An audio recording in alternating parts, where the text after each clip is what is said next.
A Thing in the Woods. Chapter 3. Driving down the interstate by yourself with no set schedule feels like nothing else in the world. I'm still not someone who has a great need for technology. I have a phone, and I know that people could get in touch with me if they really wanted to. But as I drive, I feel alone in the world.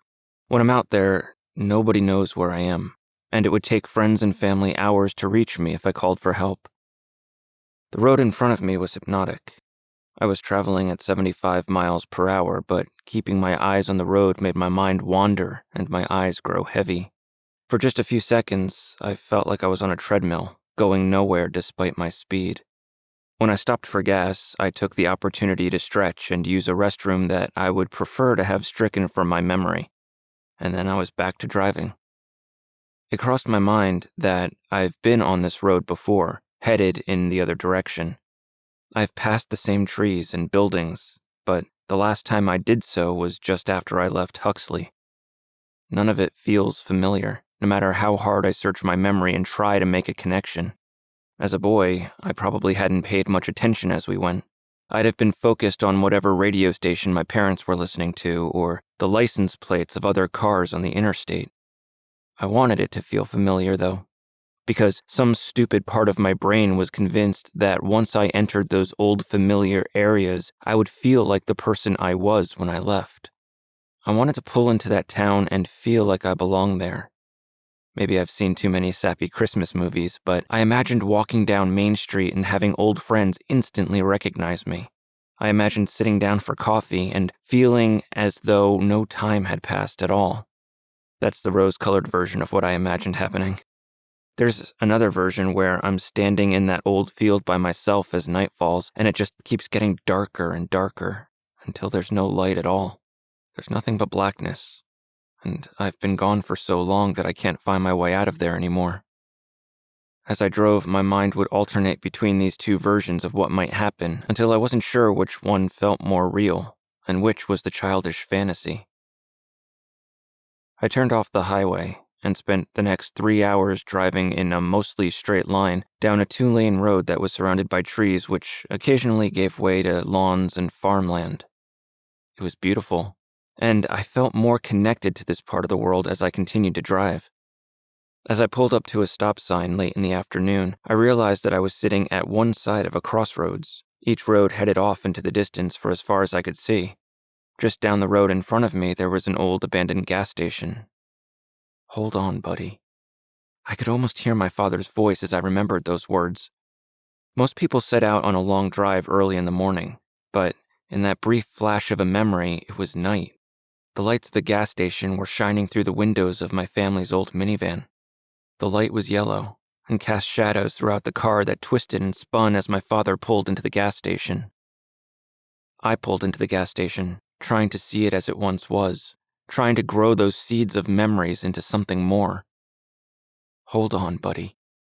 I remembered the words, but I didn't remember why my father was saying them. I remembered my mother reaching into the back of the van and putting a hand on my leg. I remembered the look in her eyes, more than mere concern, but I wasn't sure what it was.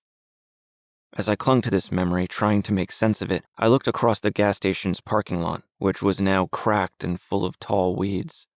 The pumps were gone, and the convenience store that was attached to the gas station was boarded up. There was a for sale sign in one of the windows, but it was old and faded. The place had been closed for a long time. The area where the pumps once stood was still covered by an old canopy. There were still lights on that canopy, but they hadn't been turned on in a long time. As I sat in my car under the canopy, I could picture the yellow light moving through the minivan. The memory of it made me feel carsick for a moment. I felt as though I were spinning. I put a hand on my stomach, but it wasn't hurting. I just remembered taking shallow breaths and feeling my mouth fill with saliva. Was I sick when we left Huxley? I hadn't thought about the trip out of there for so long that I could barely remember any detail of it now. I remembered being in the back of the dark van and the hushed voices of my parents as they had a conversation in the front. Back then, the front of the car might as well have been a different world. I wasn't a part of their conversations. I wasn't a part of where we were going or how we were getting there. In the back seat, I was alone. Sitting in my car wasn't helping me to remember, so I got out and stretched, taking in more of the view around me. Nothing looked familiar. This didn't surprise me since it was dark when I last saw this place, if it was the same place. I'm not even sure about that, but it doesn't matter. The memories of that night were starting to come back to me. I could feel those memories just beyond my reach, and it made my head hurt. I wished that my parents were there with me, so they could answer questions and fill in the gaps, but I'm not even sure that they know the whole story. There are fragments of memories that have been swimming around my mind ever since I was a kid, and I never talk about them with anyone. I don't know how much other people know, and I've never wanted to test those waters because it would lead to a long and uncomfortable conversation that I don't want to have. I don't know what's real. I don't know what I dreamed up. I don't know what I misinterpreted as a child. It's all a jumbled mess. What I do remember now is the look in my mother's eyes and the sound of my father's voice. I have been sick 1,000 times in my life, and I've seen them show concern for me in those moments, but this memory feels like something more than that. I walked across the parking lot of the gas station trying to remember where my father stopped the car and what the place looked like when it was fully operational. I walked to the door, but it was chained shut and secured with a padlock. I couldn't go inside, or even see inside, but it didn't feel important. The sun was still high in the afternoon sky as I stood there, so I closed my eyes and tried to picture the place as it would be in the dark of night. A flickering neon sign in the window, maybe. I guess that memory could have been from somewhere else, but it fits the gas station. There might have been a police car parked out front. I don't know how much of this was real or how much of it I made up. I could have been drawing memories from the countless other times that I've sat in gas station parking lots. Stomach medicine. The kind that fizzes up when you put it in water. I definitely remembered that now because it's the only time that I've ever used it. My father got the tablets from inside and dropped them into a bottle of water which overflowed as it fizzed up. I remembered him handing me the bottle and telling me to drink, and I vaguely remember the taste of the stuff. I walked to the side of the gas station, still trying to drag memories of that night to the surface of my mind, but they were fighting against me. The medicine burned the back of my nose, but not when I drank it. It burned the back of my nose when I threw up. I remembered standing in the darkness on the side of the gas station, throwing up as my father rubbed my back. In the dark, my vomit looked like black oil. I didn't remember much more about the gas station or that night, but I did know that the memories were no longer struggling with me. The pressure in my head had eased, at least for the moment, and now I was just standing in the parking lot of an old abandoned gas station. Where were all the other cars on the road? Now that my head was a little bit clearer, I realized that I hadn't seen another car or another person in hours. I'd passed houses along the way, but even then, I saw no people. What if there were no more people? I started to imagine Huxley, empty and abandoned. Streets cracked with weeds growing through them, houses boarded up. I imagined driving through that town in the dark of night, utterly alone. The thought made me feel uneasy, as if I wasn't really alone as I stood in that gas station parking lot. It made me feel as though there was someone standing behind me out there, walking toward me, reaching for me. There was nobody there, of course. I was alone, but the uneasiness didn't leave me. I walked back to my car trying to look as though I wasn't rushing out of fear and got back inside. I locked the doors before I even started the engine. As I turned the key, I could have sworn that I heard something. A tap-tap sound on my rear window, so faint that I might not have heard it at all. Maybe a leaf blowing in the wind or condensation dripping down from the canopy. I don't know why, but the idea of that sound sent a chill up my spine. Tap-tap. The sound replayed in my head. In my memory, the sound was not only real, but much louder than it had actually been. It made me nauseous, but I don't know why. All I know is that I needed to get out of there. I needed to get to Huxley, to people. I needed to not be alone. The rest of the drive was quiet and simple. I passed more than one car along the way, assuring me that I was not the last man on Earth. I didn't know the area, but it still felt familiar. It felt like I was going home, to a place where I belong. That seems stupid, I know. I left Huxley when I was 11 and never looked back, so there's no good reason for the place to feel like my home at this point, but it does. It feels like the land itself is part of my DNA, in a way that no city or suburb ever has. I even passed an orchard along the way and considered stopping to see how the place was run, but I needed to get to Huxley and find a hotel before it got too late, so I just kept driving. As I got closer and closer to Huxley, things started to seem more familiar to me. I passed landmarks that I knew, even if they didn't look exactly as I remembered them. I passed a restaurant that had a tree growing through the middle of it. As a kid, I remember thinking that the place was so strange. I'd always pictured it as a log cabin-themed place, with multiple levels and stairs going every which way. However, the real building is a single story, with wood shingle siding, stairs in front, and wheelchair ramps to either side of those stairs. The tree that grew through the restaurant didn't look as green and vibrant as the rest of the trees in the area. I have to wonder what will happen when it dies. Will the owners of the restaurant patch up the hole where the tree once grew, or will they try to replace the tree somehow? How did the tree get there in the first place?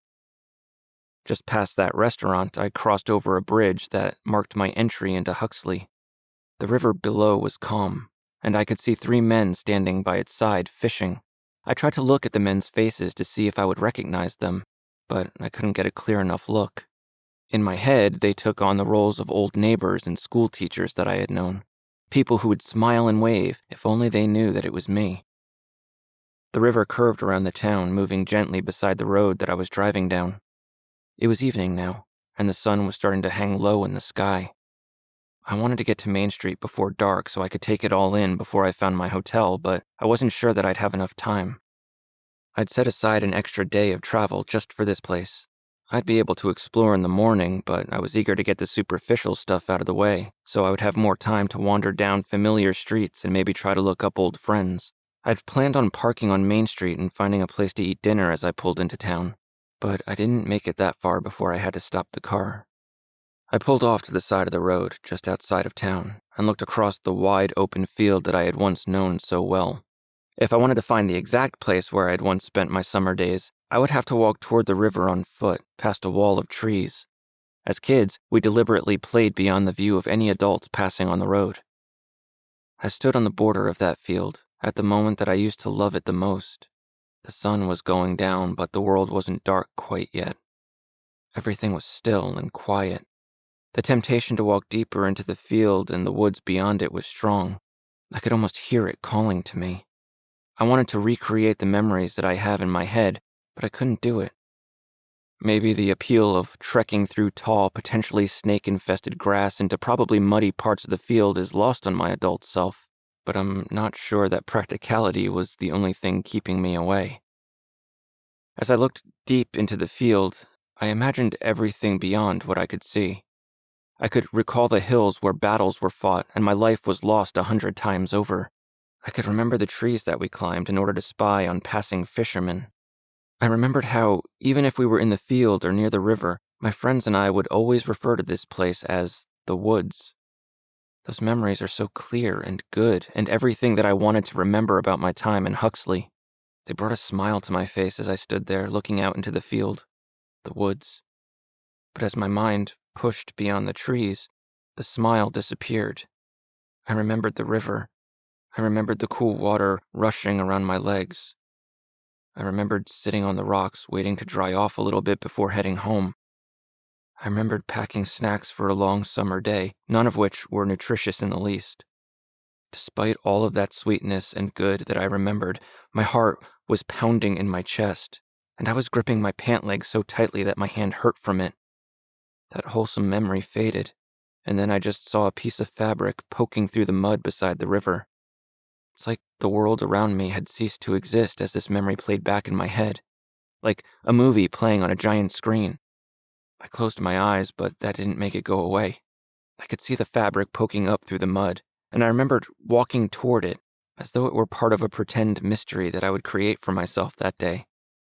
Then I pulled on the fabric, and heard a scream behind me.